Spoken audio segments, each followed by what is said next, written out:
Cricbuzz live from the Asia Cup. And if you're a fan of Sri Lanka, no. I mean, we never tell anyone not to watch Cricbuzz live, but if you watch the game, I guess it can't get more disappointing than this. We've seen some great Sri Lankan teams in the past, but they'll be so disappointed, all you Sri Lankan fans. You've got a right to be really disappointed with what you saw today.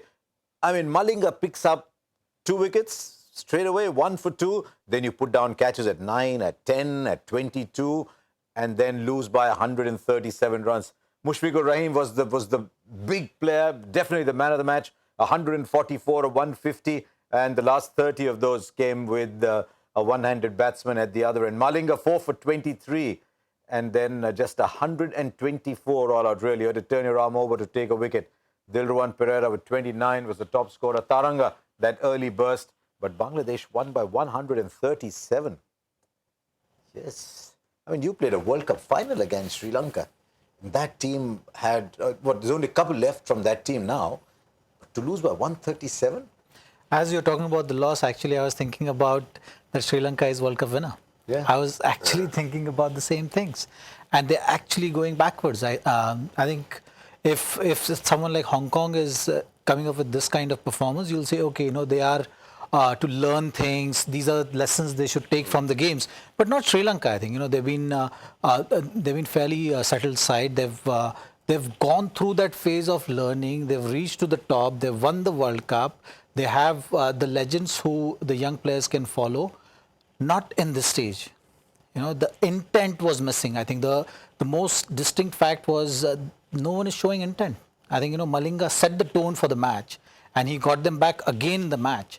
But probably he was the only guy who showed intent. There's no intent shown by any of the Sri Lankan players. Yeah, they got bowled out in 35 overs, top score 29. They dropped catches, and they took and they had some strange reviews. Though actually, who had the funnier review, we'll discuss another time.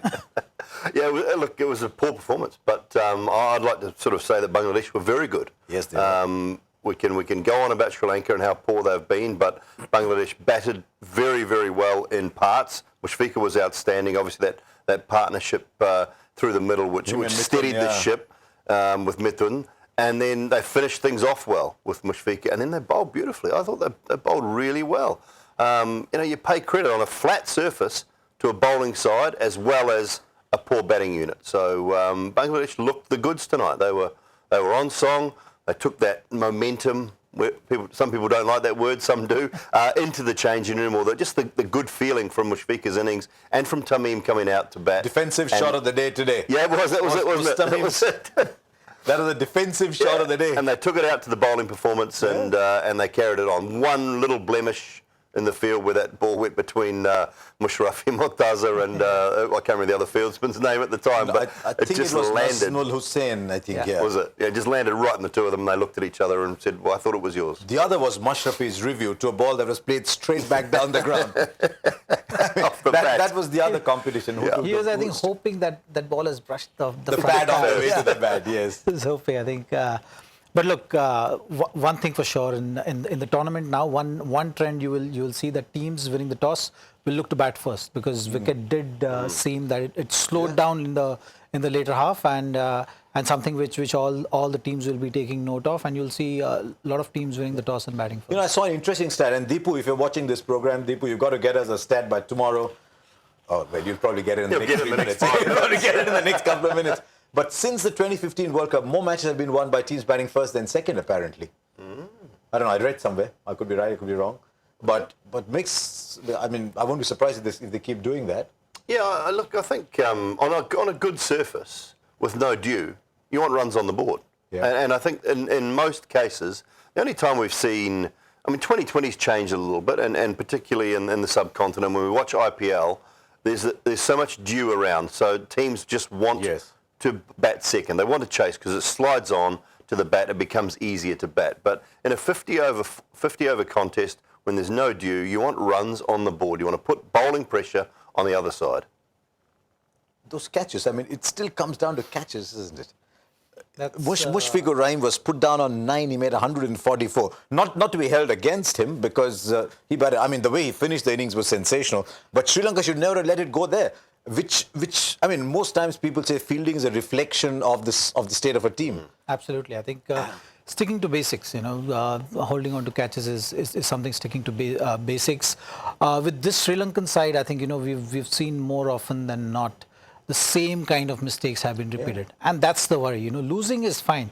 How you lose the matches, what kind of energy you are bringing to the field matters. And I think, that's something which you can control as individuals.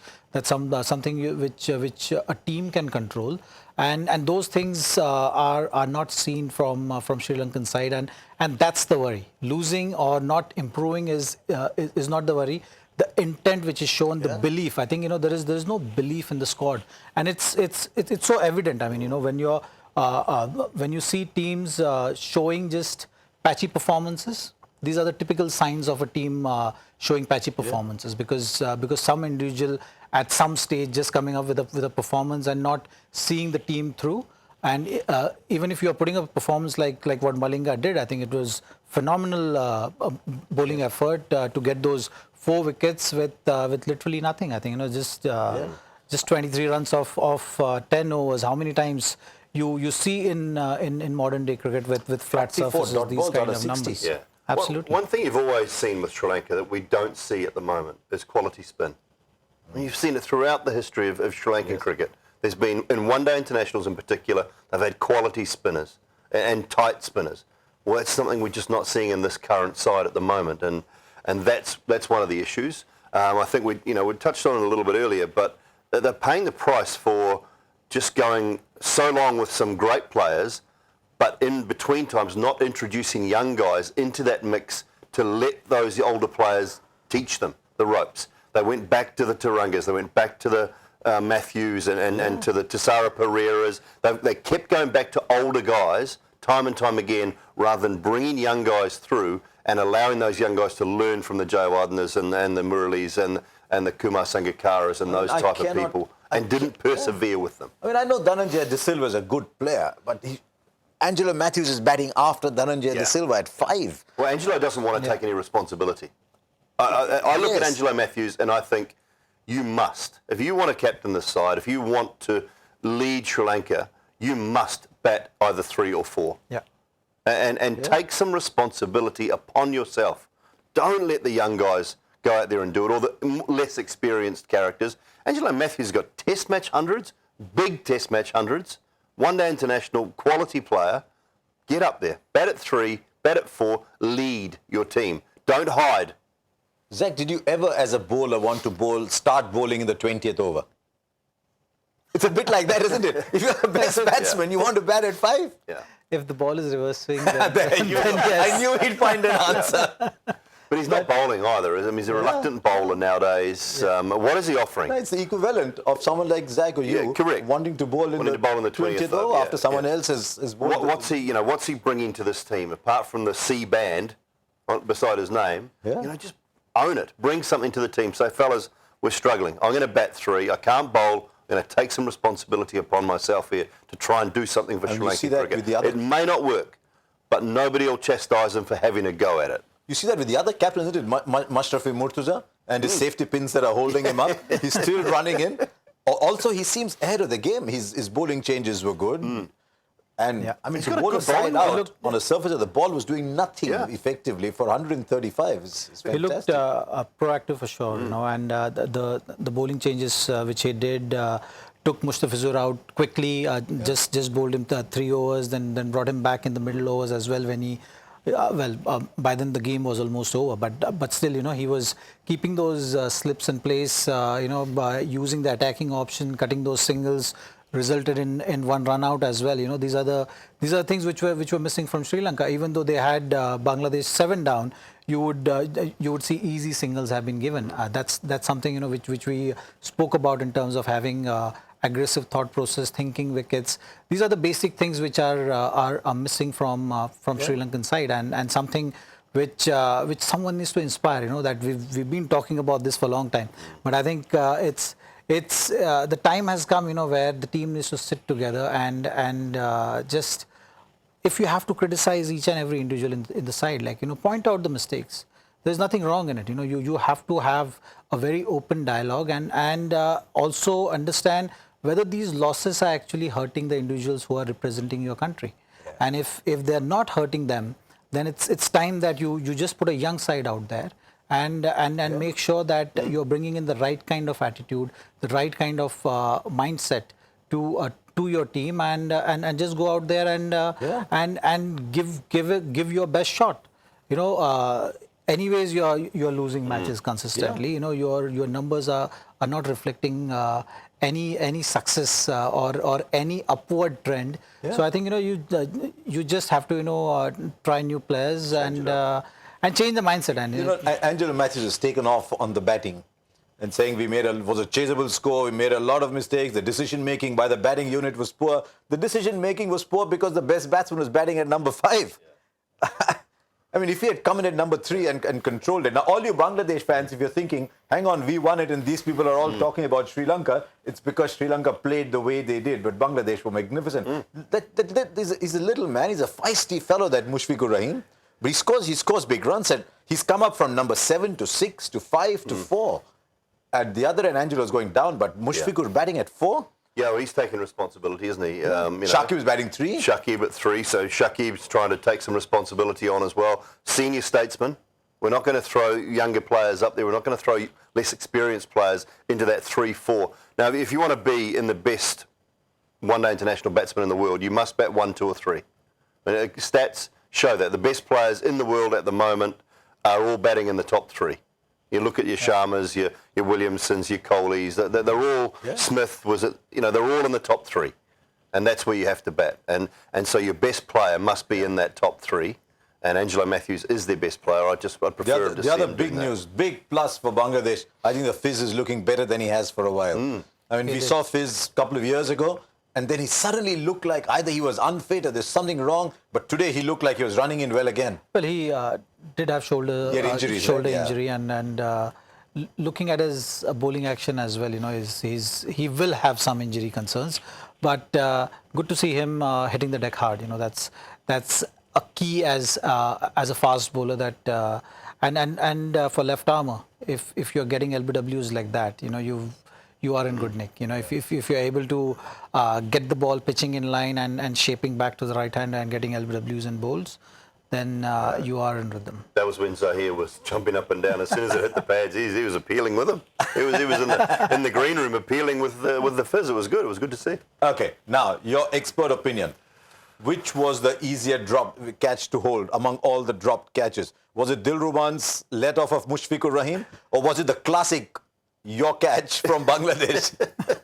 I think it was the yours, mine, yours, oops, sorry. I think it was that one. I'll take that one, because the other two were diving. They hit their hands hard. But, when you're standing, from me to you away, and you're going, yes, mine, yours, mine, oops. Okay, sorry. Now Dhananjay De Silva, off the back foot, bang in front of the stump, reviews. And who's the guy? Mashrafi reviews one straight off the bat, which was a funnier review. Yeah, wasn't a great day for umpires. Wasn't a great day for reviews either. Mortaz's review was hopeless. I mean, it was basically straight off the bat. That was a tough one. But Zaheer and I talked about it in the break, in that 15-over segment, where teams still are not quite getting it right. One-day international cricket, you have to be so certain that you are not out. So certain, because there's only one, and you may need it. And when it was used by Sri Lanka, 5 minutes later, they got an LBW given that hit the inside edge and should have been overturned, but couldn't be overturned. So unless you are 100% certain that you are not out in one-day internationals when you've only got one review, don't use it. Leg before wicket, if it's inside edge, the batsman knows. Correct. Then there is no point in discussing with the non-striker. But if there's no inside edge, then the call has to be made by non-striker, because he's in the best position to judge whether he's standing so wide. But not when the ball is hitting the middle of the middle stump. No bat involved. There is no room. You can be standing anywhere and know that it's out. I would say as a team rule, you don't even worry. In one-day cricket, just don't worry. Look, if the umpire gives you out, remember, we've talked about this time and time again, the stumps are, 9 inches wide, right? When the umpire gives you out, all of a sudden it's 15 inches, because he's got 2.5 inches of a cricket ball, either side of 9 inches. So you've got that much. It's only got a clip if he gives you out. Correct. And the height as well. Don't bother. We'll make a blanket team rule. If you're given out LBW, you do not review it unless you have hit it. Can you imagine number 6 going out to bat with the review still available? Does that ever happen? Because 1, 2, 3 use up the review. Well, they all do. But, you know, comes a time when you get down to number 8 or 9, he inside edges one onto the pads. You need 8 to win. And he's given out and he can't review it. You know, because someone's stolen one up the top because the batsmen think they're so important. They'll just use it. In today's match. I think, he knew he had nicked it, but he just didn't have a review to. He didn't have a review left because Dhananjay De Silva had taken it. So there you are. It was a trying day for Sri Lanka. Now Bangladesh's win has come at a cost, though. The Tamim Iqbal is probably out of the tournament, and you can't pick him to bat one ball and finish while Mushfiqur Rahim is batting at the other end. 6 out of the top 10 scores by Bangladeshis in ODIs have come from Tamim Iqbal. So now they've got to find another opener, maybe go back to Shaumya Sarkar, maybe find someone else to come and open the batting for them, maybe Anamul Haq, who'd been left out. They've got to find someone else to come and do that. Now, tomorrow, later today, just into today. Pakistan versus Hong Kong. Well done on Hong Kong. They beat the UAE twice to get here. But I think they'll be the first to admit that this game is really about Pakistan. I mean, it's experience for Hong Kong. It's great that they can get there. It's always tough on the associates. They've just lost their ODI status and they're getting to play ODIs. If you find the irony in that, do let us know. But let's take a look at Pakistan then. We did say at the start that Pakistan, for the first time that I can remember, the last few years, are a very stable side. They've got a good solid man as captain and they've stayed with him. They've used the experience of Shoaib Malik because there's a lot of new batsmen. Look at that. Fakhar Zaman, last year Champions Trophy. Imamul Haq after that. Babar Azam around there. Aris Sohail, just a couple of years old. They needed that experience. Shoaib Malik is providing that. Then Shadab Khan and Fahim Ashraf, the 2 all-rounders. And everybody after that just bowls. Asif Ali is the batsman in there. Shaheen Afridi, Usman Khan, 2 young left-arm quicks. Mohammad Nawaz, the spinner. So they've picked only two lead spinners. I don't know how they're going to go about it. Imamul Haq has been in good form. So maybe that'll be the order. Fakhar Zaman and Babar Azam are the 2 bright batsmen. Bright batsmen, backbone of their batting lineup, have been consistently scoring runs, and Hassan Ali is a bright prospect. I think he's been consistently doing well. Especially when the ball is reversing, you'll see him not bowling much with the new ball, and I've probably come on to bowl around 22nd, 23rd over. And Mohammad Amir is someone who they will be banking on to provide that early spark. They've got a good bowling side. Yeah. And the son-in-law of my hometown is auditioning for the 2023 World Cup. he's going to be around forever. Yeah, it's a good side. It's a good bowling attack. I think they use Mohammad Amir well up front. He'll bowl 5, 6, 7. Sometimes he doesn't always come back at the death, but does get those Yorkers right. Junaid, he'll look to reverse swing the ball later on in the piece as well. Hassan Ali, they've got guys they've all got a good bag of tricks. They can all bowl around that 90 mile an hour mark, and they can all reverse swing it, and then they've got a quality leg spinner as they've well. Got proper 50-over bowling, and now they're getting Shoaib Malik to bowl again. There's no Hafiz, remember? So they're getting Shoaib Malik to bowl again. Now let's take a look at Hong Kong. I mean, we can't just pretend that they're not playing. Well done, Hong Kong, to get here. And the captaincy of Anshuman Rath, since Anshuman Rath became captain, there's been a bit of a turnaround. I think they've lost one player from the last time I saw them play, and that's Mark Chapman. And he's gone to? New Zealand. Correct. Yes. So New Zealand have decided we won't only take South Africans, we'll take some from here as well. Babar Hayat is a good batsman. We saw him at the last Asia Cup, was in Dhaka, I think we saw him there. But lots of new names. Kinchit Shah was there, remember, because Kinchit is an unusual name. So I remember seeing him there. And Nizakat Khan was there too. So good to see all these players back. So wish them well, Hong Kong. Go well. You're up against a really good side. And wish you well. Whatever you do from here, really wish you well. Now, how many got the joy factor? Well, I think one was very easy, but by all accounts, there's not only one. There's 2 answers, apparently. Yeah. Who was the person who made whose test debut was also his first-class debut? The one we all got was Mujibur Rahman. It was Mujibur Rahman, sometimes Mujib Zadran. With Afghanistan, you never know. But apparently, Mashrafi Murtuza was also right answer. So we've got 2 correct answers coming in. So the correct answer is the one who gave Mashrafi Murtuza first and the one who gave Mujibur Rahman first. So let's get the names for you. Adda_cricket. Well, I hope all your friends know your name because there's no way of knowing who you are. But presumably Adda_cricket. But you won it. So how does it matter? And at Mohan Gowda 1996. That's 4 and 18. Mohan Gowda. I hope 1996 is when you passed a major exam or something that you're not that young. Only anyone's young compared to us. But there you are. So that's what happened today in the first Asia Cup game where Sri Lanka were annihilated by Bangladesh, 137 runs. Now Sri Lanka have got to gather themselves. They've got Afghanistan to play. I won't be surprised if Sri Lanka doesn't. No, qualify. Are you suggesting? Yeah. Afghanistan If Afghanistan gets to 240 plus, I think Sri Lanka is going to have a tough time. It's just their short selection is just kind of given me that kind of instinct. Yeah. You know, you've seen them just going after the bowling. They're actually thinking of finishing games in 30 overs, looking to play those 4s and 6s kind of strokes. You know, there are other ways of scoring runs as well, which as a batting unit needs to figure out. So Afghanistan, if they score runs, they have enough firepower in their spinners. The conditions are on dry, rough side, so I think that should work in their favor. Okay, before we end, can we get a cameraman to get us a close-up of Simon Doull? Because we got a very interesting tweet on Simon Doull today that I'm going to tell you about. So there, they said, "Sir, why is Josh Hazlewood in your studio?" It is Simon Doull. I'm not sure Josh Hazlewood would be too happy about that. No, because when did you finish? I retired in 2000. Yes, and Josh Hazlewood was thinking about playing cricket at that point. I don't know so whether it's actually a big been. compliment to you. Yeah, maybe it is.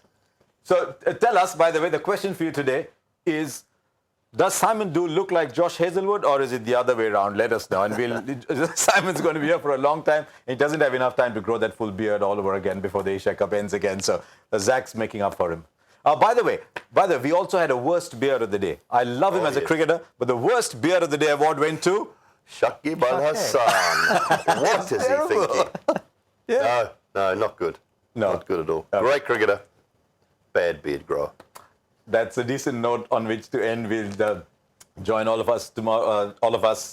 Later today, as it turns out, Pakistan versus Hong Kong. Remember too that we join you after the 15th and the 35th over in each innings for our new segment, which is Uber presents Cricbuzz Combox. So we'll take turns in trying to tell you where the game is headed and what's likely to happen. So we've got a little thing in between as well. So thank you very much, Zaheer Khan. Pleasure. Thank you very much to Simon Doull. And thank you very much to all of you tuning in. See you guys for the next game.